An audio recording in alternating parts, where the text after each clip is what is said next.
Oi, gente! Hoje eu tô aqui pra começar a segunda semana do vlog de Halloween. Vocês ignorem se der pra ouvir roncos no fundo, porque minha cachorra está dormindo aqui do lado. Essa é a magia do vlog. Como eu disse no vlog anterior, nesse mês de outubro eu quero fazer um mês bem temático de Halloween, então todas as minhas leituras vão ser de Halloween.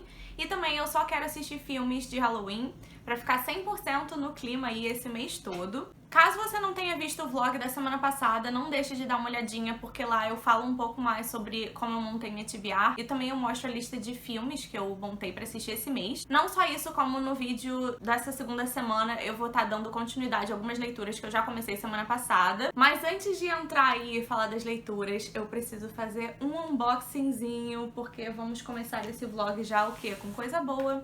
Todo mundo gosta de um bom unboxing. Eu amei que eles enviaram esse aqui com a fitinha de Anéis do Poder. Aliás, essa semana vai sair a season finale, que eu estou muito animada. Eu já falei isso no meu vlog anterior, que eu tô assistindo tanto Anéis de Poder quanto A Casa do Dragão, e as duas séries estão me dando muita vontade de ler os livros. E aí eu decidi que eu vou começar a ler os livros de Senhor dos Anéis em novembro, porque é o último mês que eu vou ter esse ano sem ser temático, porque em dezembro eu também vou fazer só leituras temáticas de Natal. E naquele vídeo eu também falei que eu nunca li Senhor dos Anéis, eu já li o Hobbit. Enfim, agora voltando para o unboxing em si, eu já tirei a nota fiscal, então a caixa estava levemente rasgada.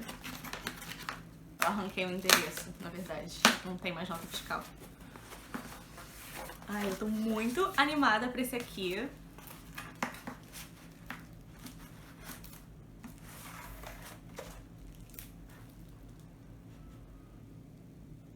Não era essa capa que tava no site, mas tudo bem, vou revelar.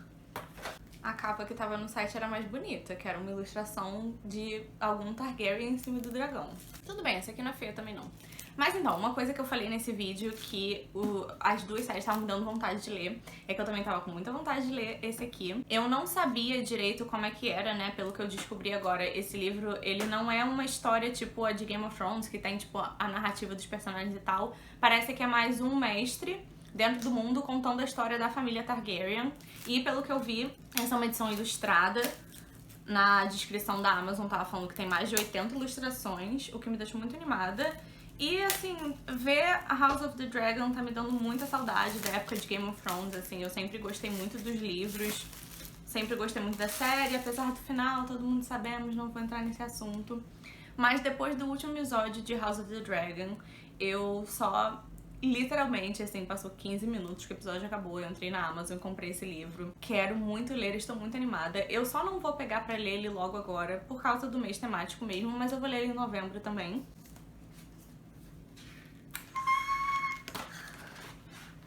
Era essa a capa! Fala sério, bem mais bonita, né? Ó, a ilustração. Essa aqui combina com as outras capas dos livros de Game of Thrones. Apesar de ser bem mais baixinho, mas vai ficar bonitinho. Eles com certeza fizeram esse aqui só por causa da série, né? Porque aqui tá escrito, tipo, inspiração para a série original da HBO, A Guerra dos Tronos, A Casa do Dragão. Tá, mas definitivamente acho essa capa mais bonita. Eu amo os livros dessa série que tem essa coisa de continuar. Eu fico com pena de jogar isso fora. O que eu vou fazer com isso? Não sei, depois eu descubro. Belíssimas ilustrações. Depois eu posso gravar uma ceninha mostrando o livro mais de perto. Mas é isso, eu tô muito animada. Eu quero muito ler também, porque assim, eu não quero pegar spoiler de nada, sabe? Eu já sei de certas coisas que vão acontecer, que ainda vão acontecer na série, porque eu já li um livro que é O Mundo de Gelo e Fogo, que aí é tipo, contando realmente toda a história do mundo, desde os primórdios lá, dos primeiros homens, até a gente chegar ali no contexto de Game of Thrones mesmo. Só que eu li esse livro tem muito tempo, então eu não lembro tão bem assim. Lindo. Muito lindo, mas é enorme esse livro, assim, não sei se eu vou ler ele numa tacada só. Tem, tipo, quase 600 páginas. Mas enfim, é isso, né? É só um livro sobre a família Targaryen e eu tô muito animada. Eu vi um tweet essa semana falando que o George Martin tá escrevendo aí o Winds of Winter, que é o famoso, tão aguardado 6º livro de Game of Thrones. Porque eu li o 5º livro de Game of Thrones, que foi o último que saiu, no ano que ele foi lançado, que foi 2011. Eu nem tento mais levantar meu coração e minhas esperanças em relação a isso. Mas foi isso, a série mexeu com o meu coraçãozinho de fanzoca de Game of Thrones, então quero muito ler esse aqui. Mês que vem, com certeza. Falando em leituras do mês que vem, eu decidi fazer uma alteração em relação àquela TBR que eu montei no vlog da semana passada. O primeiro livro que eu pego, eu falo, esse aqui eu vou ler com certeza, que é a minha prioridade, foi House of Leaves, do Mark Zuckerberg, não. Definitivamente não. Eu tô tentando ler porque tá atrás. Mark Z. Danielewski. Não é o Mark Zuckerberg. Mas... ok, House of Leaves, eu decidi que eu não vou ler esse mês, porque ele é um livro assim, que tem uma narrativa meio quebrada. Ele é meio que um livro dentro do livro, tem mais de um autor, tem página tipo de cabeça pra baixo, que eu preciso ler no espelho. Uma loucura. E eu tô muito animada pra ler esse livro, mas eu não quero ler ele em outubro, porque eu sei que ele vai ser um livro que vai exigir de mais poder cerebral. E como em outubro eu quero ler bastante, eu sei que se eu pegar aquele eu vou acabar ficando um pouco empacada. Então eu prefiro deixar pra ler ele depois. Na verdade eu falei leitura de novembro, mas eu não pretendo ler esse livro em novembro não. Eu quero pegar ele em janeiro e talvez fazer uma coisa de ir lendo ele aos poucos enquanto eu vou lendo outras coisas. Realmente parece ser um livro mais difícil de ler e eu não quero entrar numa ressaca literária agora, então vou evitar isso por enquanto. Questões. Achei essa capa mais bonita, mas achei essa lombada mais bonita. E querendo ou não, na estante eu vou ficar vendo mais a lombada do que a capa. Então talvez eu deixe com a lombada. Sei lá, depois eu descubro. Mas então, dando atualizações das minhas leituras, eu terminei de ler Temporada de Caça, do Stephen Graham Jones. Eu não vou entrar muito em detalhes, assim, porque eu acho que eu já falei bastante sobre esse livro no último vlog, então caso você queira saber mais, veja o vlog. Eu gostei desse livro, mas eu tive um pequeno probleminha com o final. Eu gostaria que o autor tivesse ido por um caminho, mas ele acabou indo por outro. Vou dar um pequeno spoiler, que não é muito spoiler, mas pode ser spoiler se você é muito chato com spoiler. Falei a palavra spoiler 10 mil vezes. Mas é que é uma coisa que eu achei muito legal que tem no livro, e se eu soubesse antes, eu ficaria com mais vontade de ler por causa disso. Porque tem alguns capítulos, algumas partezinhas, que o livro ele é narrado falando na segunda pessoa. Então ele vai estar lá narrando, falando, você viu não sei o que, não sei o que lá. Esse você, no caso, na verdade, seria esse ser que a gente tem aqui no livro, que tá se vingando desses 4 amigos. E eu achei isso muito divertido, assim, eu nunca tinha lido nenhum livro que tenha isso, eu achei muito interessante. E esse foi um livro que eu gostei, mas eu acho que é importante saber que ele é um terror mais com uma coisa literária, então ele vai abordar aí questões sociais, vai ter uma escrita mais literária, com mais firulas, digamos assim. Foi uma leitura que eu gostei, mas ao mesmo tempo eu sinto que funcionaria melhor com um filme pra mim. Eu acho que eu gostaria mais dessa história sendo contada no audiovisual do que em livro. Ainda assim, eu gostei do trabalho do autor, então eu tenho vontade de conhecer outras obras dele. O livro, em questão de terror, chegou a hora de fazer aí o nosso termômetro de fantasminhas. Não achei ele muito assustador, nem nada do tipo, assim. Ele é mais gore, eu diria. Apesar dele ter também, assim, uma ambientação de terror, de coisinhas bizarras acontecendo, né? Mas não achei particularmente assustador. Eu acho que eu daria 2 fantasminhas, porque tem cenas boas de gore. Gosto de um gorezinho. Agora, em relação às estrelas, eu acabei dando 3 estrelas, porque foi isso, eu gostei. Mas ao mesmo tempo eu senti que eu gostei mais dos 50% iniciais do que dos 50% finais. Eu sinto que eu tava mais engajada e ao longo do tempo ele foi me perdendo um pouco mais. E teve isso, essa coisinha no final que eu gostaria que o autor tivesse seguido outro caminho. Fora isso, eu dei continuidade pra minha leitura de Gathering Dark. Eu li mais 2 contos. O segundo conto é da Chloe Gong, que é a autora de Prazeres Violentos, aquele livro de fantasia lá de Romeu e Julieta. Eu gostei bastante do conto dela, foi o conto que eu mais gostei até agora. O conto dela vai ter uma coisa de casa mal assombrada, e aí o conto que vem depois é da autora de um livro que saiu agora. Eu não lembro o nome em português, mas saiu recentemente no Brasil. Acho que é Para o Lobo, é For the Wolf em inglês. O conto dela também achei legal, vai ter fantasma. Então eu estou gostando. O primeiro conto me deixou mais desanimada, mas agora que eu li esses 2 que eu gostei mais, estou mais animada pra continuar com a leitura desse livro. E aí o outro livro que eu peguei pra ler foi The Hollow Places. Eu acho que esse livro não tem em português, vou pesquisar certinho, se tiver em português vou botar a capa aqui. Mas esse vai ser um livro que vai contar a história de uma mulher, que ela tá saindo de um divórcio e ela vai morar na casa do tio dela, que ele tem meio que um museu de coisas bizarras. Então tem, tipo, vários bichos empalhados, tem esqueletos. Tem umas coisas meio esquisitas no museu. E aí ela começa a ajudar o tio a cuidar desse museu. E um dia ela tá lá catalogando as coisas do museu, ela vai ver um buraco na parede. E dentro desse buraco ela vai descobrir que tem um portal.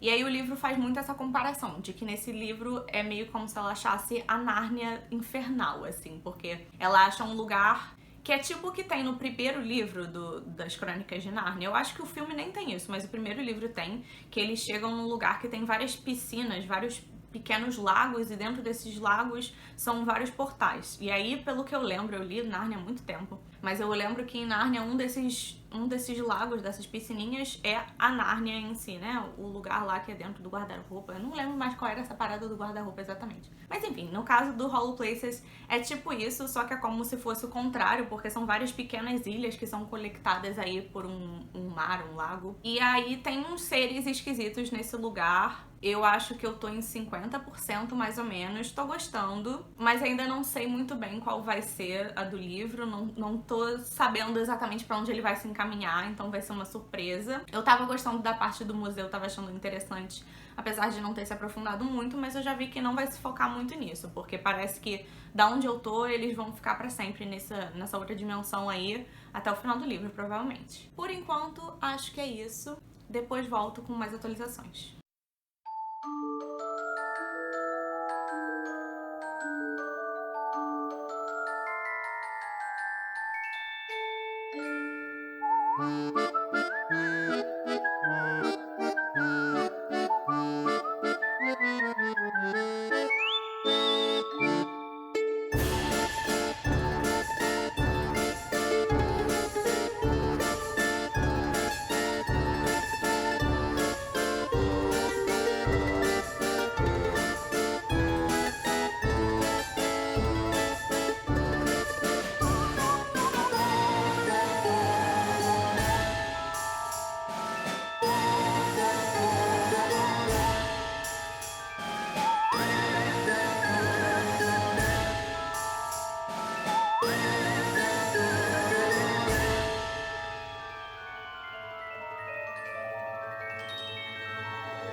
Hoje eu vou pro aniversário de uma amiga, então eu estava me arrumando pra ir.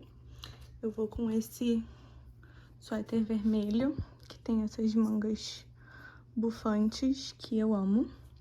Esse aqui é da C&A, eu comprei recentemente. E com um vestidinho preto, ele é basiquinho assim, mas tem uma fendinha. E as costas dele, ó, tá dando pra ver tudo, né? Ele tem as costas abertas, meio trançadas, porque tá frio hoje, mas eu vou beber. E quando eu começo a beber, as portas do inferno se abrem e eu começo a sentir muito calor. E aí eu vou com as minhas botinhas Ariana Grande, que amarra aqui na coxa.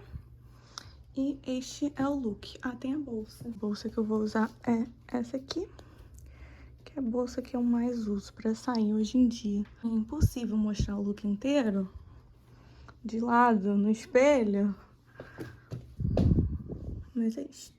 Tá bom, então agora vamos falar dos filmes que eu vi essa semana. Eu acho que essa semana eu vi mais filme do que eu li necessariamente, porque eu assisti 6 filmes, mas nem todos eles foram filmes de Halloween. Tiveram 2 que eu vi que não era. O primeiro deles foi Decisão de Partir, que foi um filme que assisti no Festival de Cinema do Rio, que rolou essa semana. Acabou que esse foi o único filme que eu vi no festival, mas esse é um filme coreano, do mesmo diretor de Old Boy, daquela trilogia Vingança. Aliás, se você tá querendo um filme assim pra assistir, eu acho que ele até combina com essa temática de Halloween. O primeiro é o melhor de todos, que é o Old Boy, mas a trilogia é bem boa. O segundo é o que eu menos gostei, o terceiro, Lei de Vingança, também é muito bom. Mas é daqueles filmes assim, que dá ruim no estômago porque é pesadíssimo. Mas enfim, esse é o filme novo do diretor. Eu gostei, achei assim, fotografia linda, edição linda, um pouco mais longo do que o necessário, e aí mais pro final, assim, eu me perdi um pouco no roteiro, mas fora isso, gostei. Não vou ficar falando desses filmes que eu vi de não Halloween, não, é só rapidinho. E aí o outro filme que eu vi essa semana foi Trem Bala, que é maravilhoso, assim, como filme de ação é perfeito, muita ação, engraçado, homens bonitos.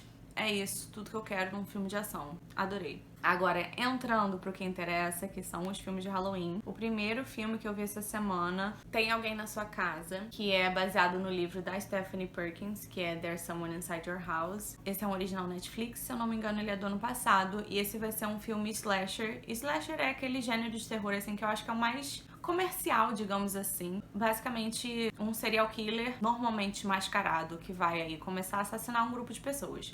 Então, por exemplo, Pânico, Halloween, Massacre da Serra Elétrica, essas principais franquias que a gente tem de terror são todos slasher. No caso desse filme de Tem Alguém Dentro da Sua Casa, a gente vai ter esse grupo de adolescentes de uma escola. E aí o serial killer em questão, ele começa a usar uma máscara que ele faz tipo com impressão 3D. E ele faz uma máscara com o rosto da vítima que ele vai matar. E aí esse filme eu tava achando interessante nos primeiros 15 minutos, eu acho. Depois disso ele só começou a ficar cada vez pior e perder completamente assim a linha. Nada fazia mais sentido. As coisas não tinham o porquê de estar acontecendo. A revelação de quem era o serial killer no final foi muito anticlimático e era tipo assim, por quê? Por que essa pessoa, sabe? Não foi muita forçação de barra. Uma coisa que eu senti muito nesse filme é que parecia o que um adulto acha que adolescentes fazem. Porque, assim, aqueles adolescentes eram todos muito forçação de barra, sabe? As atitudes deles, os diálogos, era tudo, assim, um golfo. E não teve nem cena divertida de assassinato, sabe? Foi o que eu falei, os primeiros 15 minutos foram legais, que foram as primeiras 2 mortes, tava achando interessante. Mas depois começou só a ficar uma coisa meio aleatória, não tinha nenhum padrão direito, assim, sabe, firmado nas vítimas do serial killer. E também, assim, ele não tinha nenhum método interessante. Ele só matava as pessoas do mesmo jeito depois de um tempo. E essa coisa do filme, que ele se chama Tem Alguém Dentro da Sua Casa, é muito sem sentido, porque literalmente só a primeira morte acontece dentro desse contexto, que o menino vai estar lá dentro de casa, e aí ele vai ser assassinado, porque todas as outras não acontecem assim. Acontece numa igreja, acontece numa festa, acontece num labirinto de milho, mas não acontece dentro de casa. Então, qual o sentido disso? Eu acho que o livro da Stephanie Perkins deve ser melhor do que esse filme, porque esse filme, assim, é muito ruim mesmo, assim, foi sofrível,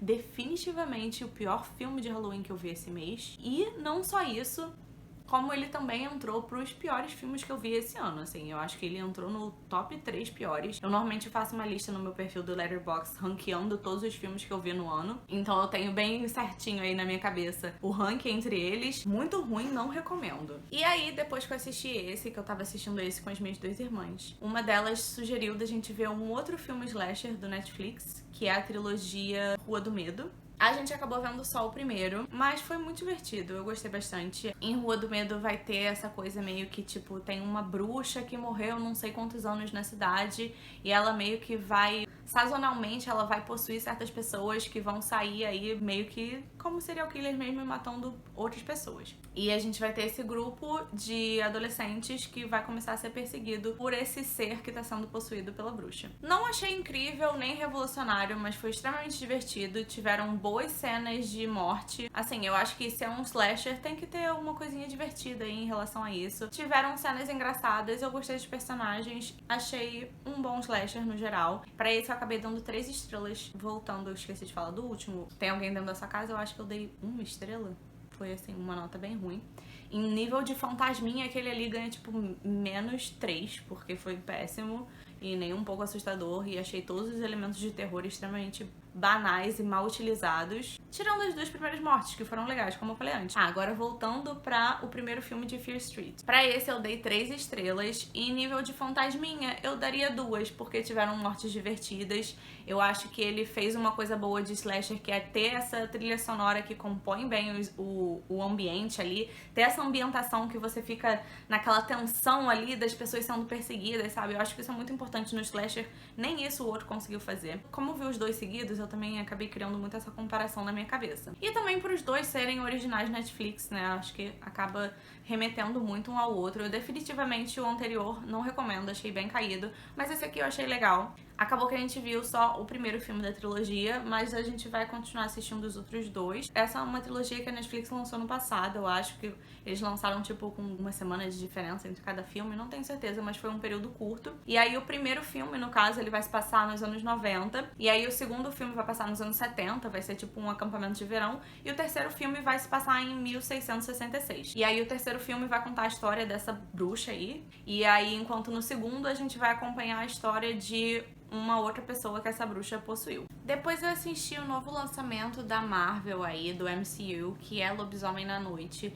Esse não é bem um filme, ele tá marcado como um especial de TV, mas eu acabei, assim, botando dentro da categoria filme porque tem 1 hora e não tem mais de um episódio.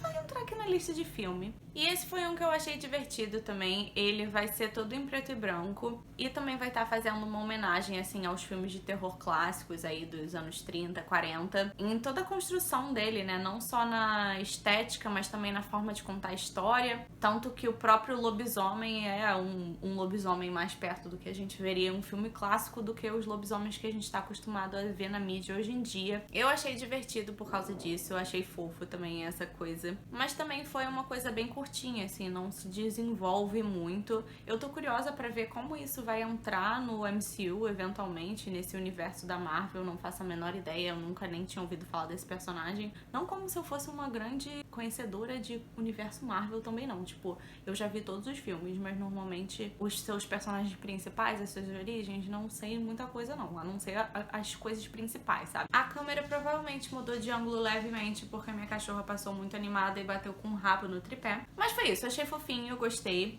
Acabei dando 3 estrelas também. Em nível de fantasminhas, acho difícil de categorizar, porque não é assustador, mas é muito, assim, clássico de terror, sabe? Por isso que eu achei fofo e gostei. Então vou dar um fantasminha. Acho que é válido.